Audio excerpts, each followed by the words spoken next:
आज आपण बनवणार आहोत रक्षाबंधन स्पेशल हलवाई स्टाईल सुपर स्पॉन्जी आणि रसरशीत मलाई चमचम। मलाई चमचमचं टेक्स्चर आणि लुक बघू शकतात, सेम हलवाई स्टाईल आहे। हे बघा किती सॉफ्ट आणि स्पॉन्जी मलाई चमचम तयार झाले। तोंडात टाकल्याबरोबर विरघळेल अशी मलाई चमचम आपण घरच्या घरी बनवणार आहोत, तेही घरातील मोजक्या साहित्यापासून। त्यामुळे आता मार्केटमध्ये जाऊन चमचम आणायची गरज नाही। नमस्कार, स्वागत आहे तुमचं सीमा अँड कोमल रेसिपी चॅनल मध्ये। रेसिपी तर तुम्हाला कळालीच आहे, त्यामुळे लगेच आपण रेसिपीला सुरुवात करूया। त्यासाठी सर्वात आधी आपण साहित्य बघूया। मलाई चमचम बनवण्यासाठी लागणारं साहित्य इथे मी अर्धा लिटर म्हशीचं दूध घेतलेलं आहे। तुम्हाला जर सेम हलवाई स्टाईल टेक्स्चरचे मलाई चमचम बनवायचे असेल तर त्यासाठी आपल्याला इथे फुल फॅट मिल्क पाहिजे, त्यासाठी म्हशीचं दूधच घ्यायचं आहे। त्यानंतर 2 कप साखर, साखर पण ग्रॅम मध्ये बघितलं तर 500 ग्रॅम आहे। त्यानंतर 1/3 कप मिल्क पावडर, 100 ग्रॅम खवा, अर्धा चम्मच बारीक रवा, अर्धा चम्मच इलायची पावडर, 1/8 टीस्पून बेकिंग पावडर, 1/4 टीस्पूनचा अर्धा म्हणजे 1/8 टीस्पून असतं तर तेवढं बेकिंग पावडर घ्यायचं आपल्याला, 1 teaspoon cornflour, cherry, 2 tablespoon vinegar, yellow gel food colour. Malai chamcham बनवण्यासाठी सर्वात आधी आपल्याला दूध फाडून घ्यायचं आहे। त्यासाठी मी दूध गरम करायला ठेवलं, म्हणजेच आपल्याला दुधामधून पनीर वेगळं करायचं आहे। आता इथे दुधाला चांगली उकळी आली। आता आपण दूध थोडंसं अजून 1-2 मिनिटांसाठी उकळून घेणार आहोत। इथे दूध चांगलं उकळून घेतलं, आता आपल्याला गॅस बंद करायचा आहे। इथे आपण असंच पातेलं ओपन ठेवणार आहोत, म्हणजे दूध थोडंसं थंड होईल, त्यामध्ये असलेली गरम वाफ निघून जाईल। आपल्याला गरम असतानाच यामध्ये विनेगर ऍड करायचं नाही, तशाने पनीर कडक होण्याची शक्यता असते। त्यामुळे दुधाचं टेम्परेचर थोडंसं कमी होऊन द्यायचं, त्यानंतर आपण त्यामध्ये विनेगर ऍड करणार आहोत। दुधाचं बॉइलिंग टेम्परेचर कमी होईपर्यंत आपण इथे विनेगर पाण्यामध्ये डायल्यूट करून घेणार आहोत। त्यासाठी अर्धी वाटी पाणी घेतलं। आता यामध्ये आपण विनेगर ऍड करून घेऊया। विनेगर पाण्यामध्ये ऍड केल्याच्या नंतर एकदा व्यवस्थित हलवून घ्यायचं, म्हणजे ते व्यवस्थित डायल्यूट होतं। डायरेक्ट दुधामध्ये विनेगर ऍड करायचं नाही। इथे दूध उकळून घेतल्याच्या नंतर आपण दूध साईडला ठेवलं होतं, ते अधून मधून हलवून घ्यायचं, म्हणजे दुधावर साय तयार होत नाही। इथे दुधावर साय अजिबात येऊ द्यायची नाही। इथे आपल्याला दूध खूप जास्त गरम पण नाही पाहिजे किंवा खूप जास्त थंड पण नाही पाहिजे विनेगर ऍड करण्यासाठी। मी तुम्हाला दाखवते दूध किती गरम पाहिजे। हे बघा, इथे मी दुधामध्ये बोट टाकलेला आहे, पण असं चटका बसायला असं एवढं गरम नाही। हे परफेक्ट टेम्परेचर आहे दुधामध्ये विनेगर ऍड करण्याचं। आता इथे दुधामध्ये आपण विनेगरचं मिश्रण ऍड करून घेणार आहोत। त्यासाठी आपल्याला थोडं थोडं मिश्रण ऍड करायचं आहे। थोडंसं मिश्रण ऍड करायचं आणि पुन्हा दूध व्यवस्थित मिक्स करून घ्यायचं। हे बघा, हळूहळू दुधामधून पनीर तयार व्हायला सुरुवात झाली। इथे दुधाचं टेम्परेचर कमी करून घेण्याचं हेच कारण आहे की पनीर चांगलं सॉफ्ट तयार होतं आणि तशाने हलवाई स्टाईल सॉफ्ट आणि स्पॉन्जी चमचम तयार होतात।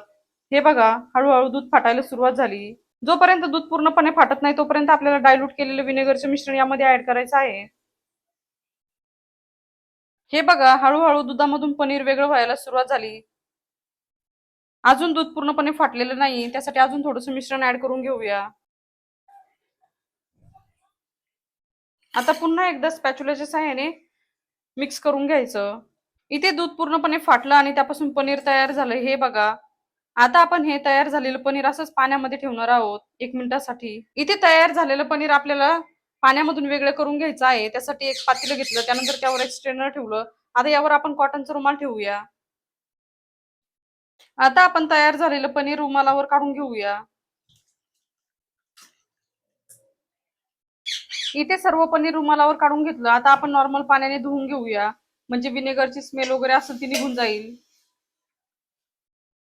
आता इथे पनीर मध्ये असलेलं एक्स्ट्रा पाणी आपल्याला काढून घ्यायचं आहे। त्यासाठी रुमाल अशा प्रकारे गोळा करायचा, त्यानंतर पनीरला गोल गोल फिरवायचं, म्हणजे एक्स्ट्राचं पाणी पूर्णपणे निघून जातं। हे बघा, आपल्याला होईल तेवढं पाणी काढून टाकायचं आहे, म्हणजे पनीर मध्ये जास्त मॉइश्चर राहणार नाही। आता इथे पनीर मध्ये असलेलं पाणी मी वेगळं करून घेतलं। इथे छान पनीरचा गोळा तयार झाला। आता आपण हाताच्या सहाय्याने पनीर मॅश करून घेणार आहोत, म्हणजे ते चांगलं स्मूथ होईल। त्यासाठी तळ हाताच्या सहाय्यानेच मॅश करायचं पनीर। हे बघा, पनीर हलक्या हाताने चांगलं मॅश करून घेतलं। सुरुवातीचं पनीरचं टेक्स्चर वेगळं होतं आणि आता मॅश केल्याच्या नंतर चांगलं स्मूथ टेक्स्चर झालं। हे बघा, त्यामधून थोडंसं ऑइल पण सुटलेलं आहे। आता इथे मॅश केलेल्या पनीर मध्ये बाइंडिंगसाठी कॉर्नफ्लॉवर ऍड करून घेणार आहोत। त्यासोबतच बारीक रवा ऍड करून घ्यायचा। इथे पनीर मध्ये बारीक रवा ऍड करण्याचं हेच कारण आहे की पनीरला थोडंफार जे काही मॉइश्चर असेल ते रवा ऍब्झॉर्ब करून घेतं। आता हे सर्व साहित्य आपण पुन्हा मिक्स करून घेऊया। हे बघा कॉर्नफ्लॉवर आणि रवा चांगला मिक्स करून घेतला. आता यामध्ये आपण बेकिंग पावडर ऍड करून घेऊया. इथे आता बेकिंग पावडर चांगलं मिक्स करून घ्यायचं आहे पनीरमध्ये. इथे बेकिंग पावडर पण चांगलं मिक्स करून घेतलं. आता या स्टेजला आपण lemon yellow gel colour add करून घेऊया. आता इथे पनीरमध्ये फूड कलर पण चांगला मिक्स करून घ्यायचा आहे. तुम्ही मलाई चमचम तुमच्या आवडीनुसार कोणत्याही कलरचे करू शकतात. हे बघा पनीरमध्ये फूड कलर चांगला मिक्स करून घेतला. आता इथे आपलं मिश्रण तयार झालेलं आहे चमचम बनवण्यासाठी. आता हे मिश्रण आपण असंच साईडला ठेवणार आहोत. इथे चमचम शिजवण्यासाठी साखरेचं सिरप तयार करून घ्यायचं आपल्याला. त्यासाठी गॅसवर कढई ठेवली. आता यामध्ये आपण साखर ऍड करून घेऊया. इथे 2 कप साखर असल्यामुळे 1 कप पाणी ऍड करून घ्यायचं आहे. आता पाण्यामध्ये साखर एकदम मिक्स करून घ्यायची. गॅसची फ्लेम मिडियम ठेवायची आपल्याला कंटिन्यू. आता इथे साखरेच्या सिरपमध्ये आपल्याला फ्लेवरसाठी इलायची पावडर ऍड करून घ्यायची आहे. इलायची पावडर एकदा चांगली मिक्स करून घ्यायची. शुगर सिरप तयार होईपर्यंत इकडे आपण चमचम तयार करून घेऊया. त्यासाठी अशा प्रकारे थोडे थोडे पोर्शन कट करून घ्यायचे मिश्रणाचे.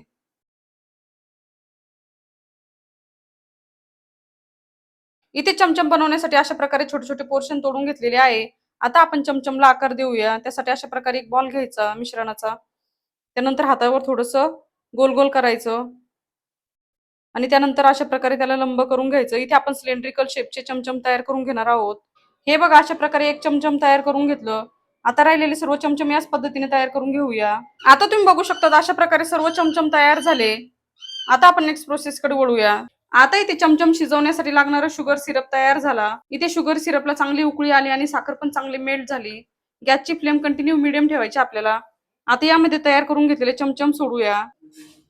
इथे आपल्याला 1 बाय 1 करून चमचम सोडायचे आहे शुगर सिरप मध्ये.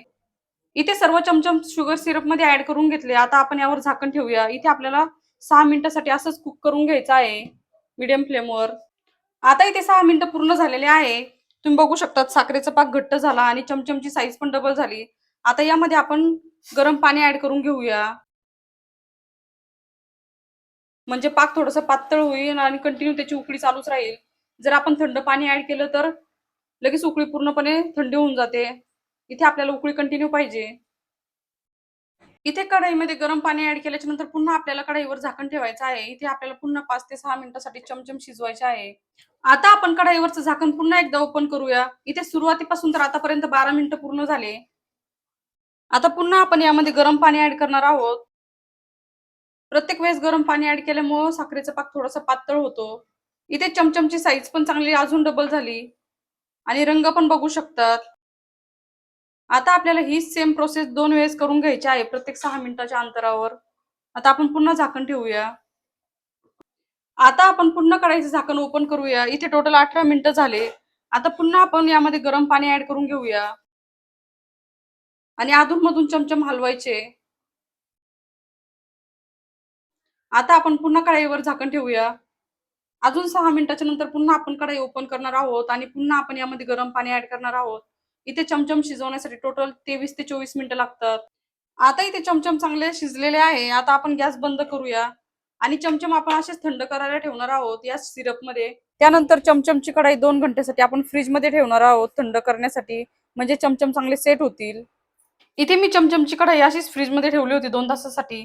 तुम्ही बघू शकता शुगर सिरपच्या तळाला चमचम जाऊन बसले. याचा अर्थ असा की आपले चमचम व्यवस्थित सेट झाले आणि एकदम परफेक्ट शिजलेले आहे. आता आपण हे चमचम शुगर सिरप मधून बाहेर काढून घेऊया. आता इथे एक स्ट्रेनर घेतलेला आहे. यावर आपण चमचम काढून घेऊया, म्हणजे चमचम मध्ये असलेला एक्स्ट्राचा शुगर सिरप निघून जाईल.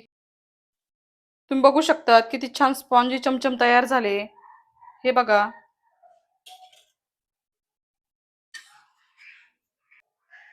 इथे तुम्ही चमचम असेही खाऊ शकता रसगुल्ल्यासारखे. आता तुम्ही बघू शकता तिथे स्ट्रेनरवर मी चमचम काढून घेतले होते यामध्ये असलेला एक्स्ट्रा शुगर सिरप काढण्यासाठी. स्ट्रेनरवर चमचम काढल्यामुळे एक्स्ट्राचा शुगर सिरप पातेल्यामध्ये खाली पडला. हे बघा किती स्पॉन्जी आणि रसरशीत चमचम तयार झाले. तुम्ही बघू शकता चमचम दाबल्याच्या नंतर छान शुगर सिरप पडत आहे आणि शुगर सिरप निघून गेल्याच्या नंतर चमचम पुन्हा त्याचा शेप पकडू लागलं. इथे एकदम परफेक्ट रेसिपी झालेली आहे चमचमची. आता आपण नेक्स्ट प्रोसेस कडे वळूया. आता आपण मलाई चमचम मध्ये भरण्यासाठी स्टफिंग रेडी करून घेऊया. त्यासाठी एक मोठी प्लेट घेतली. आता यामध्ये खवा ऍड करून घेऊया. त्यानंतर खव्यामध्ये मिल्क पावडर ऍड करून घ्यायचा आहे. आता आपण हाताच्या सहाय्याने खवा चांगला मॅश करून घेणार आहोत, म्हणजे मिल्क पावडर त्यामध्ये मिक्स होईल. हे बघा, खव्यामध्ये मिल्क पावडर चांगलं मिक्स झालं. तुम्ही बघू शकतात खवा आणि मिल्क पावडर एकजीव झालं. इथे आपण खव्याचं मिश्रण तुपामध्ये परतून घेणार आहोत. त्यासाठी गॅसवर कढई ठेवली. आता यामध्ये आपण साजूक तूप ऍड करून घेऊया. इथे आपल्याला जास्त तूप ऍड करायची गरज नाही. त्यासाठी 1 चम्मचच तूप घेतलेला आहे. आता यामध्ये आपण खव्याचं मिश्रण ऍड करून घेऊया. आता आपण खव्याचं मिश्रण तुपामध्ये चांगलं मिक्स करून घेऊया. आता इथे खव्याचं मिश्रण तयार झालं. तुम्ही बघू शकता खव्याचं मिश्रण तुपात परतून घेतल्याच्या नंतर ते थोडंसं पातळ झालं. इथे आपण 1च चम्मच तूप ऍड केलं होतं. खव्याला पण तूप सुटतं, त्यामुळे जास्त तूप ऍड करायची गरज नाही. आता आपण गॅसची फ्लेम बंद करूया. इथे खव्याचं मिश्रण थंड होईपर्यंत आपण चमचमचे पीस कट करून घेऊया. इथे आपल्याला चमचम हाफ मध्ये कट करून घ्यायचा आहे, कारण की यामध्ये आपल्याला तयार झालेलं खव्याचं मिश्रण भरून घ्यायचं आहे.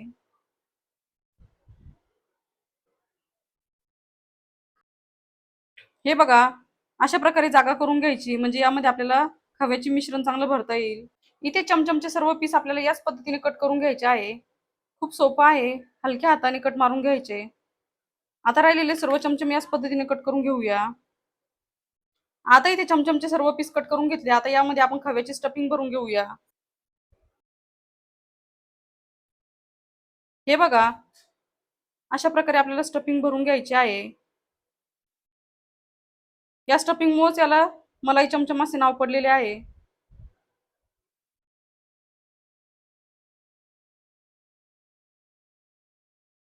आता राहिलेल्या सर्व चमचम मध्ये याच पद्धतीने आपण स्टफिंग भरून घेऊया. इथे मलाई चमचम मध्ये खव्याची स्टफिंग भरून घेतली. आता इथे आपले मलाई चमचम तयार झाले.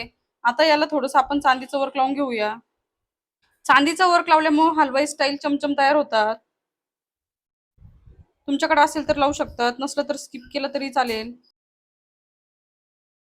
आता इथे सर्व चमचमवर अशा प्रकारे चांदीचं वर्क लावून घेतलं. चांदीचं वर्क लावल्यामुळे किती छान अट्रॅक्टिव्ह लुक आलेला आहे चमचमला. इथे आपले मलाई चमचम तयार झाले. आता चमचम अजून सुंदर दिसावं यासाठी मी चेरीचे पीस लावणार आहे. त्यासाठी सिल्वर वर्कवर चेरीचे पीस अशा प्रकारे ठेवायचे, म्हणजे चमचम अजून जास्त सुंदर दिसतात. तुम्हाला आजची रेसिपी कशी वाटली आम्हाला कमेंटमध्ये नक्की कळवा. आणि अशा सिंपल आणि सोप्या रेसिपीसाठी Seema and Komal recipe channel subscribe करायला विसरू नका. मस्तपैकी हलवाई स्टाईल मलाई चमचम तयार झालेला आहे. तुम्हाला आजची रेसिपी कशी वाटली आम्हाला कमेंटमध्ये नक्की कळवा. आणि अशा सिंपल आणि सोप्या रेसिपीसाठी Seema and Komal recipe channel subscribe करायला विसरू नका. ऑलरेडी सबस्क्राईबर असेल तर व्हिडिओला लाईक करा, कमेंट करा आणि शेअर करा. चॅनलवर नवीन असेल तर चॅनलला नक्की सबस्क्राईब करा आणि बेल आयकॉन म्हणजे घंटीला प्रेस करायला विसरू नका, जेणेकरून तुम्हाला नवीन नवीन व्हिडिओचे नोटिफिकेशन मिळतील.